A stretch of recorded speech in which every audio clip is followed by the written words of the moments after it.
ကဘာပေါ်မှာအကျဉ်းသား4000အထိဖမ်းဆီးထားနိုင်ပြီးတစ်ခါဝင်သွားရင်ဘယ်တော့မှအရှင်ပြန်ထွက်ခွင့်မရတဲ့ကဘာအကြီးဆုံးအကျဉ်းထောင်ကြီးအကြောင်းသင်သိပါသလားလူမဆန်တဲ့ရာဇဝတ်ကောင်တွေနဲ့ဂိုင်းစတာတွေကိုတသက်လုံးနေအောင်ချီမပြတော့ပဲလှောင်ပိတ်ထားတဲ့နေရာအဲ့ဒါကတော့အယ်ဆာဘေးဒါနိုင်ငံကဆဲကော့အကျဉ်းထောင်ကြီးပဲဖြစ်ပါတယ်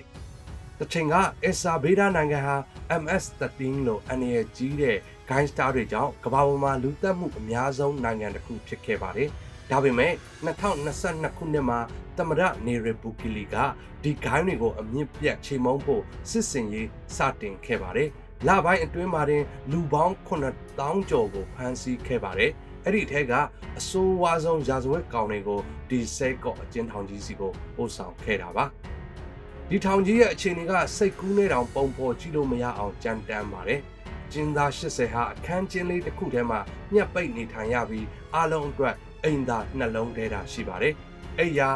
ခေါင်းအုံးစတာတွေကလုံးဝမရှိပဲတန်နဲ့ပြုတ်လုထားတဲ့စင်မော်မှာသာအိယာပါတယ်။နေ့တိုင်းထမင်းဖြူခောက်ဆွဲနဲ့ပဲကိုသာလက်နဲ့စားရပြီးအာဟာရပြည့်ဝတဲ့အစားအစာလုံးဝမရပါဘူး။မိသားစုနဲ့တွေးဆုံခွင့်လုံးဝမရှိသလိုနေအောင်ချီကိုတာမြင်ခွင့်မပေးပဲတသက်လုံးဒီအဆောက်အုံထဲမှာပဲချိန်ကုန်ဆုံးရမှာပါ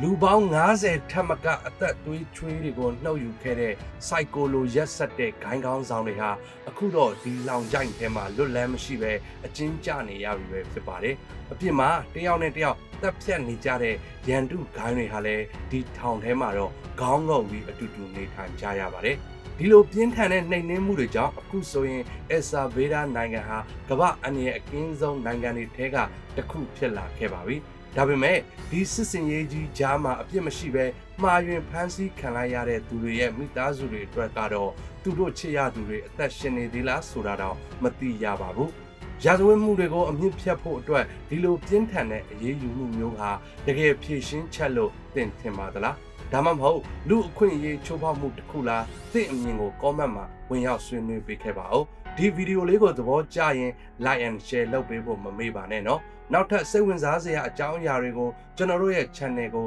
subscribe လုပ်ထားဖို့အတွက်ကြည့်ရှုပေးဖို့အတွက်ကိုလည်းဖိတ်ခေါ်လိုက်ပါတယ်ကျေးဇူးတင်ပါတယ်